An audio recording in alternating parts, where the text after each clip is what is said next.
ఓం శ్రీ మహాలక్ష్మ్యై నమః. హిందూ సాంప్రదాయంలో అతి పవిత్రమైన, అత్యంత పుణ్యప్రదమైన మాసాల్లో శ్రావణమాసానికి ఉన్న ప్రాముఖ్యత ప్రత్యేకమైనది.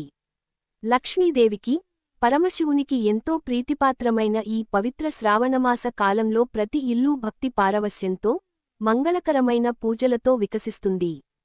అయితే ఈ శ్రావణమాసంలో పవిత్రమైన విధివిధానాలు పాటించడంతో పాటు, కొన్ని సాంప్రదాయ నియమాలను కూడా పాటించాలని పెద్దలు చెప్తుంటారు. ముఖ్యంగా శ్రీ మహాలక్ష్మి అనుగ్రహం స్థిరంగా ఉండాలన్నా, ఇంట్లో శుభ ఫలితాలు కలగాలన్నా ఈ పవిత్ర సమయంలో కొన్ని ప్రత్యేక వస్తువులను ఇతరులకు దానంగా గాని, ఉచితంగా గాని ఇవ్వకూడదని సాంప్రదాయ విశ్వాసం. మరి ఆ విశేషాలు ఏంటో, ఏ వస్తువులు ఇవ్వడం వల్ల ఎలాంటి ప్రభావాలు ఉంటాయని విశ్వసిస్తారో వివరంగా తెలుసుకునే ముందు మన దివ్య పరిహార్ ఛానల్ ప్రేక్షకులకు ఆత్మీయ స్వాగతం. మన పూర్వీకులు ప్రతి ఆచారాన్ని కేవలం నమ్మకంగానే కాకుండా ఒక క్రమశిక్షణతో కూడిన జీవన విధానంగా తీర్చిదిద్దారు.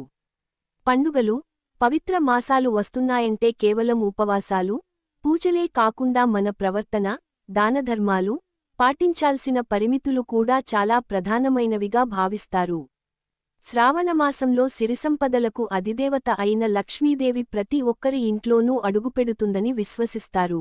అందుకే ఈ సమయంలో మన ఇంటి ఐశ్వర్యానికి, మంగళకరమైన శక్తులకు ప్రతిరూపాలుగా భావించే కొన్ని వస్తువులను పొరపాటున కూడా బయటకు పంపకూడదని చెప్తారు. దియాని వెనుక ఉన్న అంతరార్థాన్ని ఒక సుందరమైన, మనసును కదిలించే కథనం ద్వారా అవగాహన చేసుకుందాం. అనగనగా ఒక పూర్వకాలంలో గోదావరి తీరంలో వేణుగోపాలపురం అనే ఒక ప్రశాంతమైన గ్రామం ఉండేది. ఆ గ్రామంలో సోమయాజులు అనే ఒక పండితుడు ఆయన ధర్మపత్ని శాంతమ్మతో కలిసి నివసిస్తుండేవారు. ఆ దంపతులు ఎంతో భక్తిశ్రద్ధలు కలిగినవారు, నిత్యం భగవచ్చింతనలోనే కాలాన్ని గడిపేవారు. అయితే ఆ గ్రామంలోనే ధనగుప్తుడు అనే ఒక పెద్ద వర్తకుడు ఉండేవాడు. ధనగుప్తుడికి సంపదలు మెండుగానే ఉన్నాయి, కాని అతని మనస్సులో ఎప్పుడూ ఒకవిధమైన అసంతృప్తి, భయం ఉండేది. తన ఐశ్వర్యం ఎక్కడ తగ్గిపోతుందో, ఇతరులు తనకంటే ఏ విధంగా ముందుకు వెళ్తారో అనే శంక అతడిని అనుక్షణం వేధించేది. ఒక శ్రావణమాసం ప్రారంభంలో, ధనగుప్తుడు తన ఇంట్లో ఐశ్వర్యం మరింత పెరగాలని భావించి ఒక పెద్ద పూజను ఏర్పాటు చేయాలనుకున్నాడు. పూజా విధానాల గురించి మరింత లోతుగా తెలుసుకోవడానికి సోమయాజుల వారి వద్దకు వెళ్లాడు. ఆ సమయంలో సోమయాజులు గారు శాస్త్రాల్లో చెప్పబడిన శ్రావణమాస నియమాలను వివరించడం ప్రారంభించారు. ఆయన చెప్పారు, ధనగుప్తా, శ్రావణమాసం అంటే కేవలం దానధర్మాలు చేయడం మాత్రమే కాదు. దానం అనేది అర్హుడైన వారికి, సరైన సమయంలో ఇవ్వాలి. కాని మన సౌభాగ్యానికి, సదాచారానికి, ఇంటి లక్ష్మీకళకు చిహ్నాలుగా ఉన్న కొన్ని మంగళకరమైన వస్తువులను ఈ పవిత్ర సమయంలో ఇతరులకు అప్పగించడం శాస్త్ర సమ్మతం కాదు, అని వివరించారు. అయితే ధనగుప్తుడికి ఆ మాటల వెనుక ఉన్న నిగూఢార్థం అర్థం కాలేదు. స్వామీ, ఇచ్చే కొద్దీ పెరుగుతుందని అంటారు కదా, అలాంటప్పుడు ఈ పవిత్ర మాసంలో ఏ వస్తువైనా ఇవ్వడం పుణ్యమే కదా, ఇవ్వకూడదని ఎందుకు అంటారు, అని ప్రశ్నించాడు. అప్పుడు సోమయాజుల వారు ఒక చిన్న ఉదాహరణ చెప్తూ ఇలా అన్నారు. ఒక రైతు తన దగ్గర ఉన్న ధాన్యాన్ని అందరికీ పంచిపెట్టవచ్చు. కానీ రాబోయే పంట కోసం దాచి ఉంచిన విత్తనాలను కూడా పంచేస్తే, భవిష్యత్తులో అతను ఏమీ పంట పండించలేడు. అలాగే మన ఇంట్లో లక్ష్మీదేవి స్థిరంగా ఉండడానికి, మన వంశ సౌభాగ్యానికి నిదర్శనంగా ఉన్న కొన్ని ప్రతీకాత్మక వస్తువులను మనం రక్షించుకోవాలి. అది పిసినిగొట్టుతనం కాదు, మన ఇంటి సుఖశాంతులను కాపాడుకునే వివేకం, అని బదులిచ్చారు. ఈ మాటలు విన్న ధనగుప్తుడు తన ఇంట్లోని పద్ధతులను పరిశీలించుకోవడం ప్రారంభించాడు. నిజానికి ధనగుప్తుడు గతంలో అనేక సందర్భాల్లో తొందరపాటుతో, ఇతరుల ప్రశంసల కోసం తన ఇంట్లోని కొన్ని సాంప్రదాయక పవిత్ర వస్తువులను వేరేవారికి ఇచ్చివేశాడు. దాంతో అతని ఇంట్లో ఎంత ధనం ఉన్నా ప్రశాంతత కరువైంది.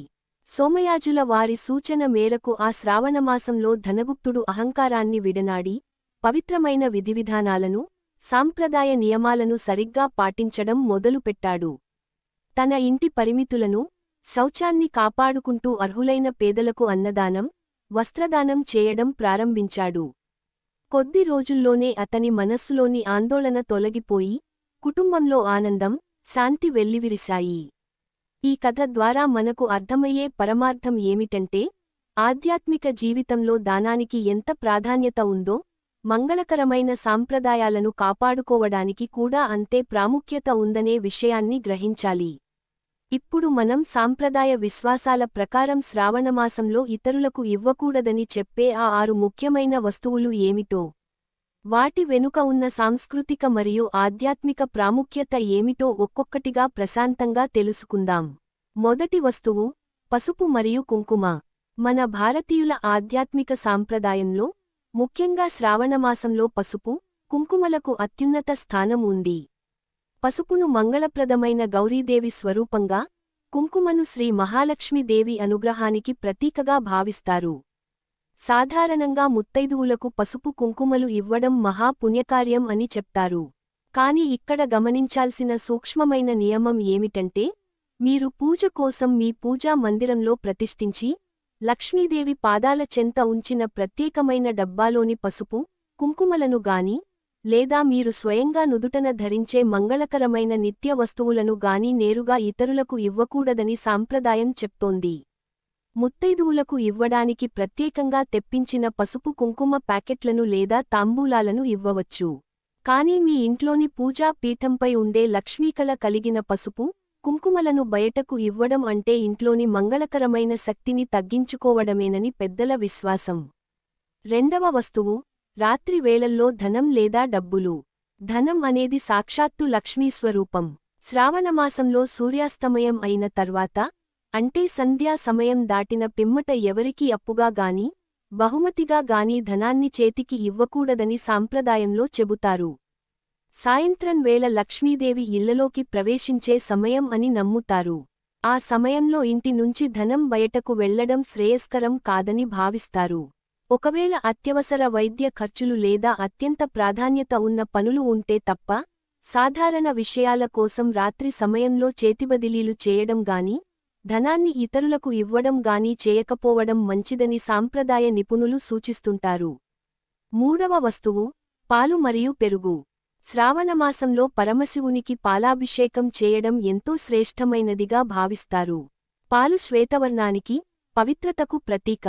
ముఖ్యంగా సంధ్యా సమయంలో గాని లేదా రాత్రి పూట గాని ఇంట్లో తోడుపెట్టిన పెరుగును, లేదా కాచి ఉంచిన పాలను ఇతరులు వచ్చి అడిగినా ఇవ్వకూడదని పెద్దలు చెప్తుంటారు.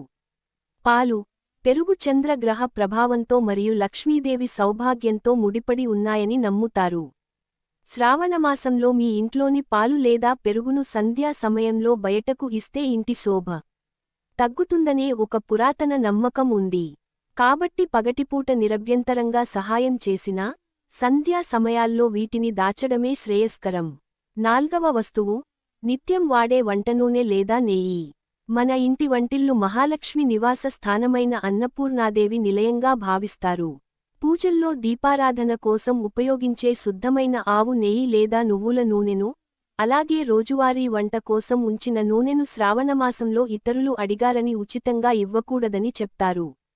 దీపారాధన అనేది మన ఇంట్లోని అజ్ఞానాన్ని, దరిద్రాన్ని తొలగించి వెలుగును నింపే ప్రక్రియ. అటువంటి వెలుగుకు ఆధారమైన నూనెను లేదా నెయ్యిని శ్రావణమాసంలో వేరేవారికి ఇవ్వడం వల్ల ఇంట్లోని దీపకాంతి ప్రభ తగ్గుతుందని ఒక సాంప్రదాయక భావన ఉంది. ఆలయాలకు లేదా ధర్మకార్యాలకు నూనెను దానంగా కొత్తది కొని ఇవ్వడం శుభకరం, కానీ ఇంట్లో వాడుకలో ఉన్న నూనెను ఇతరులకు ఇవ్వడం సరికాదని అంటారు. ఐదవ వస్తువు వాడిన లేదా ధరించిన మంగళసూత్రం, గాజులు, ఇతర సౌభాగ్య ద్రవ్యాలు. శ్రావణమాసంలో మంగళగౌరీ వ్రతాలు, వరలక్ష్మీ వ్రతాలు విశేషంగా జరుపుకుంటారు. ఈ సమయంలో స్త్రీలు తమ సౌభాగ్యానికి ప్రతీకలైన వస్తువుల విషయంలో చాలా జాగ్రత్తగా ఉండాలి. తాను ధరించిన నల్లపూసల దండ గాని, మంగళసూత్రం గాని, తాను చేతులకు వేసుకున్న గాజులు గాని ఇతరులకు తొడిగించడం లేదా వేసుకోవడానికి ఇవ్వడం శాస్త్ర విరుద్ధమని భావిస్తారు. అలాగే తన సౌభాగ్యం కోసం తెచ్చుకున్న కొత్త గాజులను లేదా పూజా ద్రవ్యాలను వేరేవారికి ఇచ్చేటప్పుడు, వారికి ఇవ్వడానికి ప్రత్యేకంగా కొనుగోలు చేసినవి మాత్రమే ఇవ్వాలి కాని, తను ఉపయోగించాలనుకున్న లేదా ఉపయోగిస్తున్న వస్తువులను ఇవ్వకూడదు. ఇది స్త్రీల సౌభాగ్యానికి, ఆయురారోగ్యాలకు రక్షణగా నిలుస్తుందని విశ్వసిస్తారు. ఆరవ వస్తువు ఉప్పు మరియు తుడిచే కసవు, చీపురు. ఉప్పును సముద్ర మథనంలో ఉద్భవించిన లక్ష్మీదేవి సహోదరునిగా, లక్ష్మీదేవి యొక్క ప్రతీకగా భావిస్తారు. ఉప్పు ఉన్న ఇల్లు ఎప్పుడూ సమృద్ధిగా ఉంటుందని అంటారు. అందుకే శ్రావణమాసంలో, ముఖ్యంగా శుక్రవారాల్లో లేదా సాయంత్ర వేళల్లో ఉప్పును ఇతరుల చేతికి ఇవ్వకూడదు. అలాగే చీపురు అనేది అలక్ష్మిని, దరిద్రాన్ని బయటకు తరిమివేసి, లక్ష్మీదేవికి మార్గం సుగమం చేసే పవిత్రమైన సాధనంగా సాంప్రదాయంలో చెబుతారు. శ్రావణమాసంలో పాత చీపురును గాని, మీరు నిత్యం ఇల్లు శుభ్రం చేసే చీపురును గాని వేరేవారికి ఇవ్వడం లేదా వారు వాడుకోవడానికి అనుమతించడం శ్రేయస్కరం కాదని నమ్ముతారు. ఈ 6 వస్తువులను శ్రావణమాసంలో జాగ్రత్తగా కాపాడుకోవడం అనేది కేవలం పాతకాలపు నమ్మకం మాత్రమే కాదు, మన ఇంటి పవిత్రతను, పరిమితులను కాపాడుకునే ఒక చక్కని జీవన విధానం. ప్రతి ఆచారంలోనూ ఒక ఆంతర్యం ఉంటుంది. మనం దానధర్మాలు చేయడానికి ఎన్నో మార్గాలు ఉన్నాయి. శ్రావణమాసంలో ఆకలితో ఉన్నవారికి అన్నదానం చేయడం, వస్త్రాలు లేనివారికి నూతన వస్త్రాలు ఇవ్వడం, విద్యాదానం చేయడం, దైవచింతనతో ఆలయాల్లో సేవ చేయడం వంటివి ఎంతో పుణ్యాన్ని ప్రసాదిస్తాయి. కాని మన ఇంటి లక్ష్మీ స్థానానికి, మంగళకరమైన శక్తులకు మూలమైన ఈ వస్తువులను సంరక్షించుకోవడం కూడా అంతే ముఖ్యం. శ్రావణమాసం పొడవునా ప్రతిరోజూ ఉదయాన్నే ఇల్లు శుభ్రం చేసుకుని, గుమ్మము ముందు ముగ్గులు వేసి, గుమ్మానికి పచ్చని తోరణాలు కట్టి, దీపారాధన చేయడం వల్ల లక్ష్మీదేవి అనుగ్రహం సదా మన కుటుంబంపై ఉంటుంది. భక్తితో, శ్రద్ధతో పాటించే ప్రతి చిన్న నియమం కూడా మన జీవితంలో అనుకూలమైన మార్పులను, మానసిక ప్రశాంతతను తీసుకువస్తుంది. ఈ పవిత్ర శ్రావణమాసంలో మీరందరూ లక్ష్మీనారాయణుల, గౌరీశంకరుల దివ్య ఆశీస్సులు పొంది, అష్టైశ్వర్యాలతో, ఆయురారోగ్యాలతో ఆనందంగా ఉండాలని మనసారా కోరుకుందాం. ఇలాంటి మరిన్ని ఆధ్యాత్మిక, జ్యోతిష్య, వాస్తు, పండుగల విశేషాల వీడియోల కోసం మన దివ్యపరిహ ఛానల్ను తప్పకుండా సబ్స్క్రైబ్ చేయండి. వీడియో నచ్చితే లైక్ చేయండి. మీ అభిప్రాయాన్ని కామెంట్ రూపంలో తెలియజేయండి. అలాగే మీ కుటుంబ సభ్యులు మరియు స్నేహితులతో షేర్ చేసి వారికి కూడా ఈ సమాచారాన్ని చేరవేయండి. మీ అందరికీ ధన్యవాదాలు. మళ్ళీ మరో ఆసక్తికరమైన వీడియోలో కలుద్దాం.